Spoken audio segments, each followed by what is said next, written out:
পারিনি। মা চিপস খাইছিল। আজকে ছিল মঙ্গলবার। মঙ্গলবার মানেই তোমরা তো সবাই জানো আমার বাপের বাড়িতে স্ট্রিক্টলি কিন্তু নিরামিষ খাওয়া হয়। কিন্তু কেন আজকে আমরা ডিম ঠিম সব খেয়ে নিলাম সেটা তো থাকছেই। তার পাশাপাশি আজকে ছিল শ্বশুরবাড়ি যাওয়ার দিন, কিন্তু মা আমাকে যেতে দিল না। মা কি ভাবছে আমাকে এখানেই রেখে দেবে? সব মিলিয়ে আজকে ব্লগটাকে সাজিয়েছি একটা পজিটিভ ব্লগ, পজিটিভভাবে। হোপফুলি তোমাদের ভীষণ ভালো লাগবে। হ্যালো মাই লাভলি ভিউয়ার্স, আমি Priyanka and welcome to my channel Priyanka's time story. যারা পেজ থেকে দেখছো অবশ্যই কিন্তু ফলো করতে ভুলো না। দেখতেই পাচ্ছ আমার এনার্জি লেভেল কিন্তু একদম সর্বশ্রেষ্ঠ রয়েছে, কারণ ঘুরতে যাওয়ার টাইম যত ঘনিয়ে আসছে তত যেন এনার্জি গ্যাদার করছি। বাট এরই ভেতর মানে ঘটে গেছে একটা সর্বনাশ। সেটা হলো মায়ের আজকে যে কাজের দিদি সে আসেনি। কি আর করা যাবে, মায়ের যে সকালবেলা বসে বসে লিটিল গোল্ডের সবজিগুলোকে কেটে রেখে গেছে আর কিছু বেগুন টেগুন বের করে রেখে গেছে। আমি তো সেটা বুঝতে পারছি না যে এই দিয়ে মা কি ঘন্ট চচ্চড়ি বানাবে, তাহলে তো কেটে রেখে দেবো। আর এখানে দেখো লিটিল গোল্ড ঘুম থেকে উঠেই চুপি চুপি ওর দাদুর কাছে এই চকলেটটা নিয়ে এসেছি। এটা কোথাকার চকলেট বলো তো? সেই শ্যামসুন্দরী মায়ের মন্দিরে গেছিলাম না, সেখান থেকে দিয়েছিল। তো সেই চকলেট বসে বসে লুকিয়ে লুকিয়ে খাচ্ছে। আমি বললাম মা এসো আগে তোমাকে ব্রাশ করিয়ে দিই, তারপর বই খাতা নিয়ে বসতে হবে। আজকে জানো তো টিচারকে আবার আসতে বারণ করে দিয়েছি, যেহেতু আমরা এই বাড়িতে রয়েছি ও টিচারে অনেকটা দূরত্ব হয়ে যায়। তা সবার সমস্যা একটু বুঝতে হবে, সবাই যেমন আমার সমস্যাটা বোঝে। তো আমি ওকে বলেছি আজকে আসতে হবে না, আমরা কালকে বাড়িতে যাব, তখন তুমি পড়িও। আর কি বলবো, মা আজকেও আমাকে বাড়িতে যেতে দেয়নি। কেন চলো তোমাদেরকেও দেখাচ্ছি। বাট এখন কি করছি, বিছানাগুলো তুলে নেবো, বাসি বিছানা যেহেতু রয়েছে। আর ওই সাইডে লিটিল গোল্ডের জন্য দুধ বসিয়ে দিয়ে এসেছি, আর ওই দুধ থেকে আমি কিছুটা খাবো। মা আবার জানো তো যাওয়ার সময় বলে দিয়ে গেছে কর্নফ্লেক্স শেষ, মুড়ি দিয়ে খেতে। আমার মুড়ি দিয়ে দুধ দিয়ে খেতেও ভীষণ ভালো লাগে। যখন ছোট ছিলাম মা সকালবেলা মানে আমার ঘড়ির কাটাও এখন মনে আছে, কারণ আমাকে স্কুলে যেতে হতো, মানে 9:30 ভেতর মানে ফেনা ভাত, আলু সিদ্ধ, ডিম ভাজা যেদিন যেমন থাকতো সেদিন আমাকে আমার বোন পূজাকে দুজনকে একসাথে খাইয়ে দিত। সেই সব কথা মনে পড়লে মানে আমার এত ভালো লাগে, এত ভালো লাগে। মনে হয় বয়সের একটা স্টেজে আসার পর মানুষের ছোটোবেলার কথা বেশি করে মনে পড়ে, ঠিক যেমন আমার মনে পড়ছে। আমার ছোট লিটিল গোলকে যখন খাওয়ায়, লিটিল গোলকে যখন স্নান করায়, তখন আমারও মনে পড়ে আমার মাও মনে হয় আমাকে এরকম করে দিত বা এর থেকে ভালোই করতো।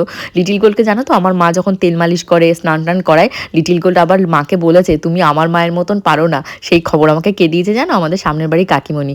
মানে মা লিটিল গোলকে স্নান করাচ্ছে আর কাকিমণি বসে বসে সব শুনেছে। আমাদের ছাদে সানডে যে পিকনিক হয়েছিল সেই পিকনিকে এসে কাকিমণি আবার বলছে। আমার ভীষণ ভালো লাগে মানে ছোটোবেলার স্মৃতিচারণ করতে। আর এই যে কম্বল দেখো গল্প করতে করতে ভাঁজ হয়ে গেল। মা যেহেতু আমরা এখানে রয়েছি আমাদের সাথেই রাতে ঘুমাচ্ছে লিটিল গোলকে কোলের ভেতর নিয়ে। আমি তো সবসময় অ্যালার্মের মতন বাজাতে থাকি, মা আমি কিন্তু 11টা হলে ঘুমোতে যাবো, 11টা হলে ঘুমোতে যাবো। মা সেই বুঝে আমাকে 10:30 11টার ভেতর খেতে দিয়ে দেয়। খাওয়া দাওয়া করে আমি বেডে চলে আসি। বেডে এসে ওই যে মোবাইলটা নিতে ঘাঁটতে ঘাঁটতে 1 ঘন্টা মানে লেগে যায়। ওই শুতে শুতে 12:30 1টা বাজে। এই যে মা ছুটে এসে পর এখন সবজি কাটতে বসেছে। চক্ষু লজ্জার খাতিরে আমিও ছুটে এসেছি যে মা কিছু কি করে দিতে হবে, ভয়ে ভয়ে যদি দেয় বকা।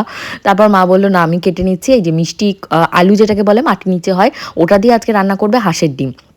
অ্যাকচুয়ালি আমি মাকে দেখা মাত্র বলেছি মা আজকে তো মানে তোমার টুইসডে, তুমি তাহলে আজকে হাঁসের ডিম। মা তো বলছে, মাও ভুলে গেছে, খেয়াল নেই।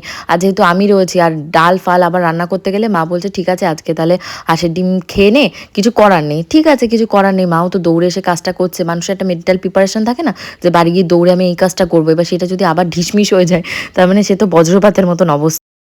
তো আমি আর লিটিল গোল্ড এখন একটু যাচ্ছি ওপরে। লিটিল গোল্ড একটু নেল পলিশ পরবে। তো রোদ্দুর অলমোস্ট চলে গেছে যেহেতু বেলা হয়ে গেছে। তো আমিও জল বসিয়ে দিয়ে গেছি। আমিও হ্যাঁ এইখানে কি হলো দেখি, এই জায়গাটা কি হলো? ও আচ্ছা আচ্ছা আচ্ছা, বাবলি খেয়েছে, বাবলির ইয়ে লেগেছে, বাবলির চকলেট রেখেছে। আমি হচ্ছে কেটে গেছে নাকি। আয় আসো, সাবধানে সাবধানে উঠে আসো।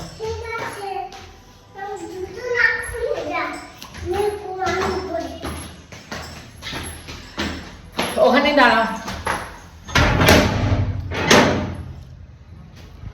আসো।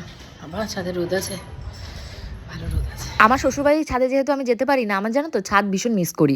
আর এই বাপের বাড়ির ছাদে বাবা দেখো কি সুন্দর ধনেপাতা থেকে শুরু করে পালং শাক, আর হলো গিয়ে এই যে দেখো ওটাকে কি বলে গাঁদা ফুল, যেহেতু সরস্বতী পুজোর টাইমটা চলে এসছে তো গাঁদা ফুল তো হবেই। এরকম আমার ভীষণ ভালো লাগে দেখতে। আমি নিজে হাতে কোনোদিনও কিছু ফলাতে পারিনি, বাট যখন বাবা ফলিয়েছে লোকেরটা দেখতে আমার ভীষণ ভালো লাগে। লিটিল গোল্ড এখানে এসে লাফালাফি করছে, ও নেল পলিশ পরবে বলে বায়না করেছিল, বাট নেল পলিশটা শুকিয়ে গেছে অলমোস্ট। তারপর ওকে বললাম মা নিচে চলো, তোমার পায়ে যেটুকু হয় নেল পলিশ আমি এটা পরিয়ে দিয়েছি, ফেলে দিয়ে এসছি ওই নেল পলিশটা, নাহলে ওটা নিয়েই বারবার নাচানাচি করবে। আর এখন এসে লিটিল গোলকে নেল পলিশ টলিশ পরিয়ে আমি দেখো মুখে একটা ফেস প্যাক অ্যাপ্লাই করেছি। এটা জানো তো অনলাইন থেকে কিনেছি। মা ওই যে বললো না কর্নফ্লেক্স নেই, তো আমি কি করেছি বাড়িতে বসে কর্নফ্লেক্সে অর্ডার দিয়ে দিয়েছি, আর তার সাথে আমার একটা এই ফেস মাস্কও দিয়েছি। আর আজকে ভেবেছি যে ও বেলাতে যেহেতু বাড়িতে ফিরে চলে যাব, তাহলে কি করব, মা যেই হলো দোকানে যাবে, লিটিল গোলকে ঘুম পাড়ি বাবুর কাছে রেখে আমি ল্যাবিশ লকে যাব, গিয়ে হেয়ার কালার বা হেয়ারের কাটিং, আইব্রো, মানে অনেক দিন হয়নি, এগুলো করে নিতে হবে। ঘুরতে যাবো না, বুঝতে পারছো না, ঘুরতে গেলে মানুষ কেমন হয়, আমারও সেই রকমই এক্সাইটমেন্ট হচ্ছে। তো শীতকালে কিন্তু ঘুরতে যাওয়ার একটা মজা যেমন আছে, সাজাও সেরকম আছে।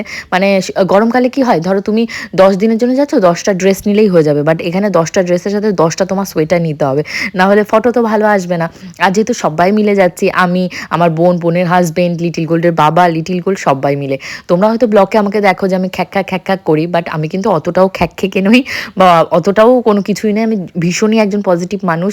যেভাবে আমি আগে ব্লগ দিতাম, তোমাদের সবার মানে কমেন্ট সেকশনে কমেন্ট পাচ্ছি, আমি আবারও আগের মতন ব্লগ দেবো, অনলি পজিটিভিটি থাকবে আমার ব্লগে, নো নেগেটিভিটি। তো যাই হোক, এখন এই যে দেখছি টেবিলটা নোংরা হয়ে রয়েছে, এটা কিন্তু ভীষণ নেগেটিভ একটা জিনিস। তো তাড়াতাড়ি করে ওটাকে ঝেড়ে ঝুড়ে আমি সুন্দর করে সোফাটাকে গুছিয়ে দিলাম। অ্যাকচুয়ালি কি হয়, পিয়াকে যদি আমার সাথে আসতে বলতাম না, তাহলে কি হতো, পিয়া হাতে হাতে ধরো আমাকে একটু ভিডিও করে দিত, আর এই ঘরের কাজগুলো হাতে হাতে হয়ে যেত। যেহেতু পিয়াকে আমি আর বলিনি, কারণ আমি ভেবেছি আমি আজকে চলে যাব, আর কি করা। তো এরই ভেতর আমি আরও একটা ব্লান্ডার করেছি বাপের বাড়িতে। সেটাই যে বক্সগুলো দেখতে পাচ্ছ, যখন আমরা নতুন নতুন এই বাড়িতে এসলাম, তখন কিন্তু এই বক্সের কাজ থেকে শুরু করে ফ্রেম থেকে শুরু করে কিছুই ছিল না, জাস্ট বাড়ির স্ট্রাকচারটা বানিয়েই আমরা চলে এসেছিলাম, যেহেতু আমরা আগে ভাড়া থাকতাম।